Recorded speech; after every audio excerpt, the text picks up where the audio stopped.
Hey everyone, Sean Banks here, and welcome to episode two of Building a Contact List. If you haven't had a chance to watch episode one, I definitely highly recommend that you go back and watch that episode. In episode one, I actually share a framework to actually help you be able to get more clarity and understanding around who your ideal target audience is. So I highly advise to go back and use that framework if you're still trying to figure out who you should be targeting for your products and services. For the purposes of episode two, today we're going to be focusing on actually building that list based off using that framework that we went over in part one of building a contact list. So just to recap, the last time in part one, I used the example of a utilities and energy business, and we actually used that same framework to figure out who that person's target market is.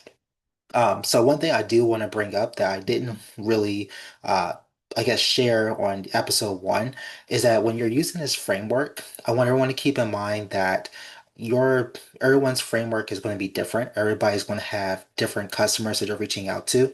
Another key point is you may find out that you may have more than one customer or ideal target audience that could benefit from your products and services. Um, and the last and final key point that I also want to bring and call out to is that this framework is a living document. As your business grows, as it scales, as you add more products and services to your portfolio, you're going to find out that you can use this framework to figure out who is also going to be a benefit to those products and services that you're adding to your portfolio as well. So just to recap, I want to share my screen and I'm going to just go over what went over in episode one, and then also I'm going to share some of the things that I've added that I want to call out as well. So that being said, I shared my screen, and you should be able to see a Word document. And from episode one, this is the 4Ws framework that I use to help this energy and utilities business figure out who their ideal client is. What you're seeing here in yellow is just some more information that I added based on the skeleton that I made from part one. So let's go back through this real quick before I actually dive into the actual content of today's episode. So when we go through the four W's, remember the framework is asking yourself these four questions to help you understand who your target audience is. That first question is, what is the problem? The second question is, who is impacted by the problem? The third is, where are they located? And then the fourth is, why are these people impacted to begin with? So going back through this, if you remember correctly, uh, in the first one, I asked, what is the problem? And the first talking point or problem that we pretty much put down is that major corporations are overcharging for their utility services. I expanded it and added more to what the problem could be. And another problem that I didn't call out is that people do not know about the different alternatives that they may have the ability to use. So there are plenty of energy and utility companies out there, but there's a lot of companies that don't really market themselves a lot. There's a lot of companies out there that people just don't know about. So that right there could be a potential problem that we have to solve for with the products and services that this energy and utilities company provides. The next question is, who is impacted by the problem? And in our list originally, we talked about businesses and we talked about people. But one thing too is when you're doing this framework and you're talking about who is impacted, you want to go as deep as you can to really understand who your target audience is.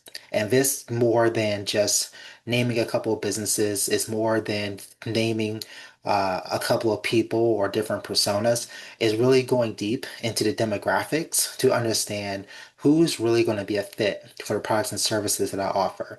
Um, so that being said, under the business category, as you see here in yellow, I started off with saying schools, but I broke that down into more classifications. So I added daycares, I added elementary, middle, and high schools. I added colleges and universities.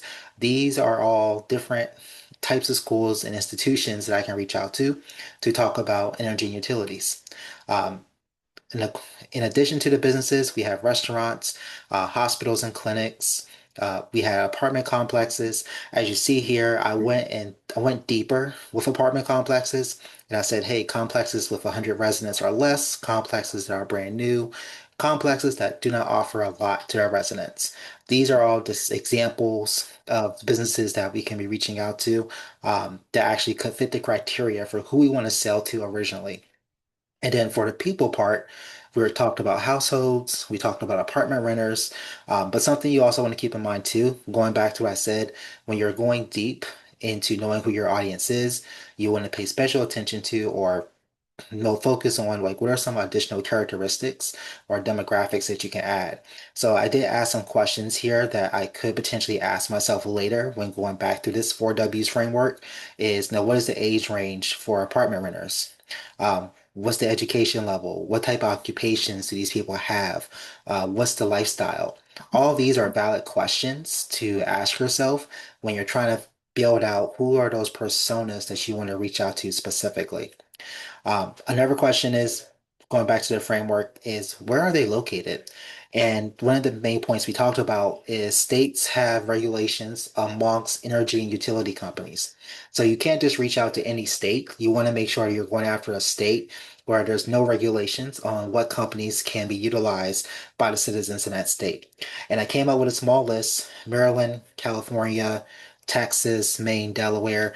These are just a couple of states that I Googled and I saw that they don't have deregulations amongst energy utility companies. So these are prime targets to for different states that I could go after. So if I was going for these states, for instance, I could go to Maryland and say, no, I'm going to look up all the different schools and daycares in Maryland, and I'm going to reach out to them. Or look up all the different restaurants in Maryland. I can reach out to them as well. As for another thing that we pointed out last time is that it's not just about where they're located specifically when it's geographic, but we also talked about how do we get in front of these customers? Like, where is this target audience located on the website? Where are they located on social media? And I did put down Facebook and LinkedIn as the two main places you want to go to find these specific target audience.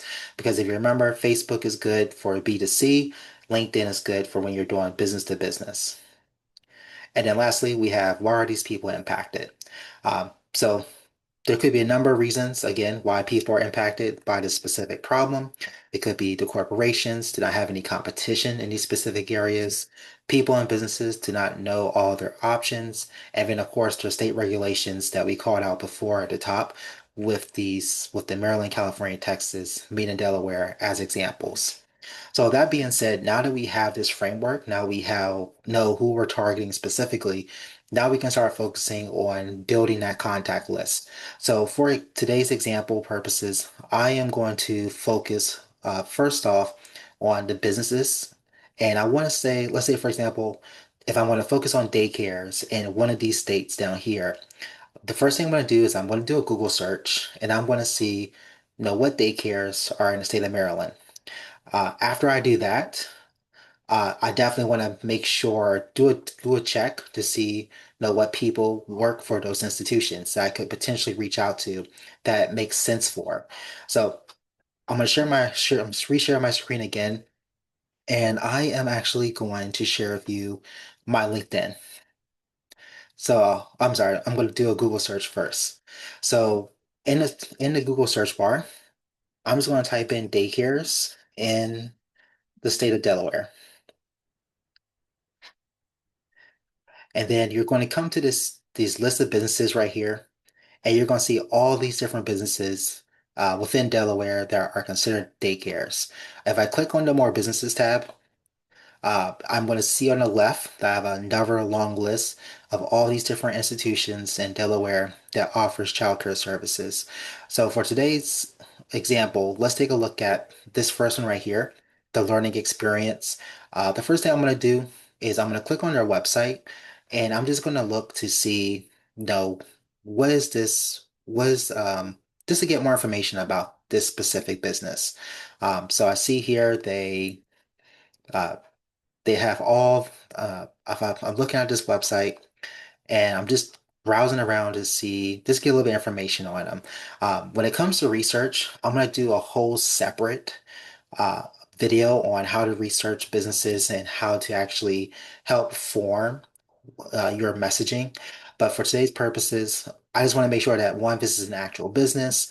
Two, is located in the state of Delaware, because if it's not, they're not worth reaching out to. But what I'm mainly looking for here is if the website provides any names of people with contact information that I can reach out to. So I'm scrolling through the website and I see that they have their team on this website. So I see here that they have the center director, they have the center director, they have some teachers, and this is great because now I have some people that I can potentially reach out to depending on what their role is with the institution. It wouldn't make sense to reach out to any of these teachers by chance, but if I wanted to reach out to an actual decision maker or someone that may have control over the budget or who is actually paying for the utilities, um, such as the energy, it would probably be the directors or the assistant director right here. So these are people that I definitely want to add to my contact list. And one thing I did notice is, hey, they probably don't have their contact information right here specifically. But what I can make a note of is that they do have a biography here for that person specifically, and that's something you want to take a note of, and you want to have a little bit of information about these people because when it comes to reaching out to them, whether it's by phone, whether it's by email, you can just mention a couple of these talking points in that message to go ahead and build that rapport, just so you're not a complete stranger on the phone. And we'll talk more about that in further episodes. But again, the focus of today's video is building that contact list. And this is the first step. It's Googling what daycares are, in the area for the state of Delaware, seeing what contacts are available. And once I find these people, um, which is great, I can see if there's a phone number here that I can reach out to this specific institution. Um, and I can ask to speak to the director specifically. So I can go to the contact us page and I see they have different numbers for different reasons. Of course, I can try the numbers that makes the most sense to try and get in touch with the director. And if the phone doesn't work specifically, there's always LinkedIn that you can leverage. So I will go to LinkedIn really quick. And then in the search bar, I can just type in the name of the business that I'm trying to reach out to, which is the Learning Experience Academy of Early Education. If I type this in, I should be able to pull up that specific business. See, so yeah, the Learning Experience did not come up. It might be under a different name. So I'm going to try the Academy of Early Education.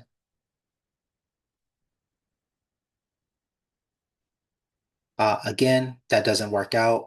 That's fine. If we can't find them on LinkedIn, at least we know that these people are located on the website. They work for the school because their pictures are up here, and we do have their contact information, so we can definitely give them a call.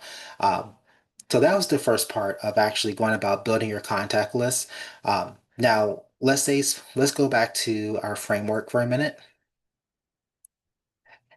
And with this framework, let's say instead of going to the businesses, let's say we want to focus on people. Of course, LinkedIn would probably be the best place specifically to target people. You can definitely use it, of course, but maybe my approach is I want to leverage Facebook a little bit more. And I'm going to talk a little bit more too about, just some strategies that you can leverage to build leads off social media.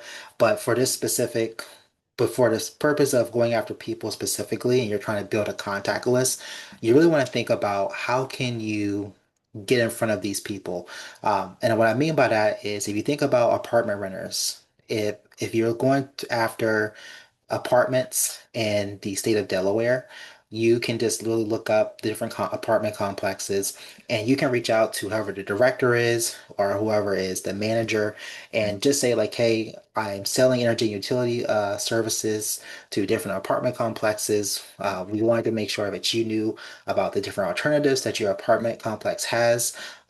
Is there any way that we could, schedule a presentation or maybe if the apartment complex say, hey, we're not really in charge for electricity for our tenants, then maybe you can go in there and do an on-site lunch and learn or some type of presentation for the renters there so that they can know about their options if they're looking to explore alternatives to what they're currently leveraging. That's another great way to build up your contact list because you can just have sign up forms. That way people can sign up to attend a webinar. That way you can also go back and follow up with those people. Um, I know I have about 5 minutes left to finish off today's video, but I just want to recap really quick what I just went over. From the framework that we did from part one of building a contact list, we took this framework and we actually went in and did some research using Google, leveraging different social medias such as LinkedIn to look into like what businesses would qualify to see what's out there. We found out some potential people that we could reach out to. We talked a little bit about how you can leverage Facebook to start building your contact list and how you would go about getting in front of apartment renters and maybe potential households. But I think the key things that I want you to take away from building a contact list, part two, is that one, this framework is a living document. It's going to change as your business grows and as it scales. The second thing I want you to keep in mind too is that you can have more than one target audience. So keep that in mind. And last but not least is make sure that you're leveraging your different resources to help you build your contact list. And what I mean by that is if your business is B2B, of course, you want to leverage different tools such as LinkedIn, for example, to get in front of those companies and potentially people who work there who would have decision-making power to say yes or no to the products and services you offer. If you're a B2C, Facebook is a good place to start. Of course, there's other social media options and different tactics and ways you can get in front of your B2C target audience. And we can discuss that more in future episodes. But this is how you take that framework and you start to leverage it to build your contact list. If you have any comments, if you have any questions, if you need a more specific answer to what you're currently working on, please leave those comments and feedback in underneath this video. I'll definitely get back to you. With that being said, that concludes today's Building a Contact List Part 2, and I look forward to when I'm able to share Part 3 with you all, where we'll be discussing different resources and tools that you can be leveraging to build that contact list as you're using this framework. With that being said, thank you again for taking the time to watch today's video, and I look forward to seeing you on the next episode.